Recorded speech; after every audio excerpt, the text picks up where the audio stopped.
Вы смотрите очередной выпуск «На страже», в студии Вера Макарова. Здравствуйте. Сегодня в выпуске. Анискины в наше время. В Министерстве внутренних дел провели пресс-конференцию о деятельности участковых.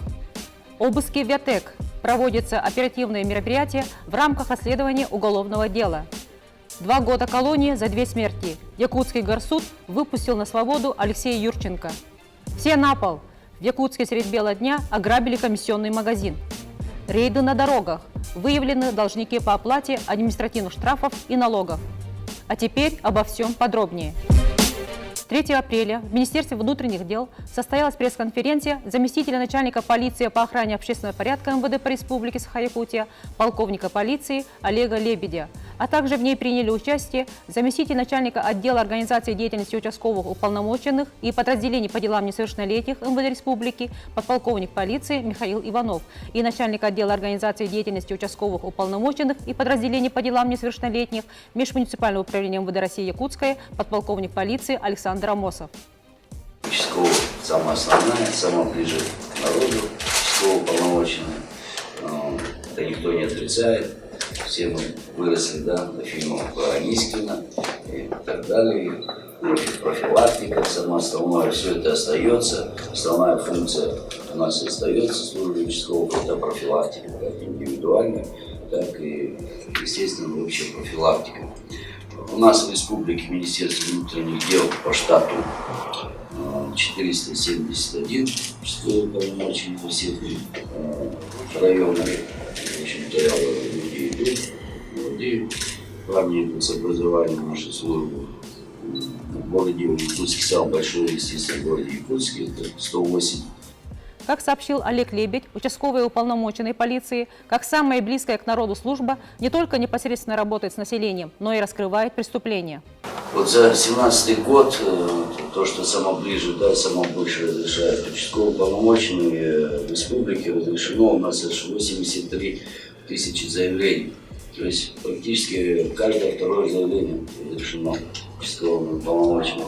С года в год уполномоченным в прошлом году раскрыто каждое 4-е преступление, то есть порядка 1868 преступлений. Как было отмечено на пресс-конференции, борьба с незаконной продажей алкогольной продукции, в том числе с бутлегерами и точками, будет только усиливаться. Напомню, что с августа прошлого года за повторную продажу алкоголя предусмотрена уголовная ответственность. И 2 таких дела в республике уже есть, и по одному из них вынесен приговор суда. В начале апреля федеральные и местные СМИ сообщили об обыске и выемке документов в офисе якутской топливно-энергетической компании «ЯТЭК», принадлежащей группе компании «Сумма». По сообщению ТАСС, это в рамках расследования уголовного дела проводятся оперативные мероприятия. Следственные действия прошли также в московских и Владивостокских офисах компании «Феско», входящей в «Сумму». По информации СМИ, Тверской суд Москвы в конце марта заключил под стражу на 2 месяца миллиардера Зиявуддина Магомедова, совладельца группы компании «Сумма», подозреваемого в хищении 2,5 миллиардов рублей. Вместе с ним по уголовному делу о мошенничестве и преступном сообществе арестованы его брат Магомед Магомедов и экс-глава компании «Интекс», входящий в «Сумму», Артур Максидов. Все 3 не признают вину. В настоящее время Магомедовы содержатся в СИЗО Лефортово. Защита обжаловала их арест.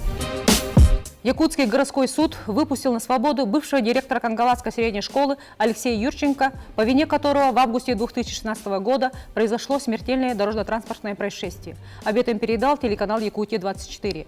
Судом было установлено, что ночью 22 августа 2016 года Алексей Юрченко, управляя автомобилем Mercedes-Benz в состоянии сильного алкогольного опьянения, проехав перекресток улицы Лермонтова и Петра Алексеева со стороны улицы Курашова, выехал на встречную полосу движения и совершил лобовое столкновение с автомашиной Toyota Chaser, после чего наехал на автомобиль Toyota Porte, следовавший за Чайзером. От удара Toyota Chaser отлетел и совершил столкновение с автомобилем Toyota East, который двигался по крайней правой полосе, также в свободном с ним направлении. В результате данного ДТП водитель и пассажир Toyota скончались на месте происшествия. Остальные участники автоаварии, в том числе водитель и пассажир Мерседеса, отделались легкими ушибами. В декабре 2016 года Якутский городской суд признал Юрченко виновным и приговорил к 5 годам и 6 месяцам лишения свободы с отбыванием наказания в колонии поселений и лишил права заниматься деятельностью, связанной с управлением транспортными средствами, сроком на 3 года. В январе 2017 года данный приговор был изменен до 3 лет и 11 месяцев лишения свободы. И, как стало известно, 29 марта этого года Якутский городской суд вынес постановление об условно-досрочном освобождении Алексея Юрченко в связи с истечением необходимого срока для УДО и положительной характеристикой осужденного. Родственники одного из погибших, не согласившись с решением суда, подали апелляционную жалобу. Днем 29 марта в полицию города Якутска поступил вызов из комиссионного магазина, расположенного по улице Богдана Чижика. Сообщалось, что двое неизвестных в масках ворвались в помещение магазина. Обезвредив персонал, они разбили витрину, откуда похитили планшет, 5 сотовых телефонов, 6 наручных часов, игровую приставку и денежные средства из кассы в размере около 18 тысяч рублей. Затем злоумышленники скрылись в неизвестном направлении. По данному факту были незамедлительно ориентированы все городские службы полиции. В результате проведения комплекса оперативно-розыскных мероприятий подозреваемые были задержаны в течение нескольких суток оперуполномоченными отделения по раскрытию разбойных нападений МУ МВД России Якутская. Ими оказались двое ранее судимых безработных мужчин в возрасте 33 и 31 года. В ходе проведенных обысковых мероприятий все похищенные товарно-материальные ценности изъяты. Денежные средства они успели потратить на приобретение алкогольных напитков. Задержанные пояснили, что совершили преступление из корыстных побуждений, отметив, что воспользовались слабой защищенностью данного магазина и отсутствием системы видеонаблюдений. По данному факту возбуждено уголовное дело по статье «Грабеж». Неоплаченные налоги и административные штрафы – таков перечень основных видов задолженности, выявленных в ходе совместного рейда судебных приставов по городу Якутску, сотрудников Госавтоинспекции МВД Республики и Управления автомобильных дорог Республики Саха-Якутия.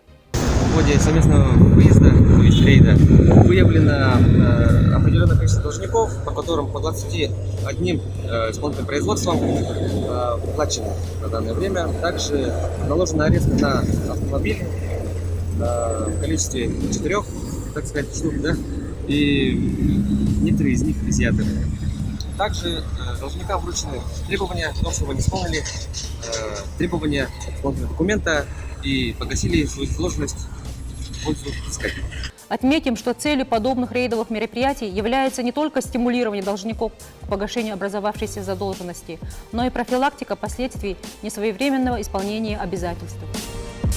На этом наш выпуск завершен. Вы смотрели итоговый обзор на страже. С вами была Вера Макарова. И помните, за каждое преступление наступит наказание.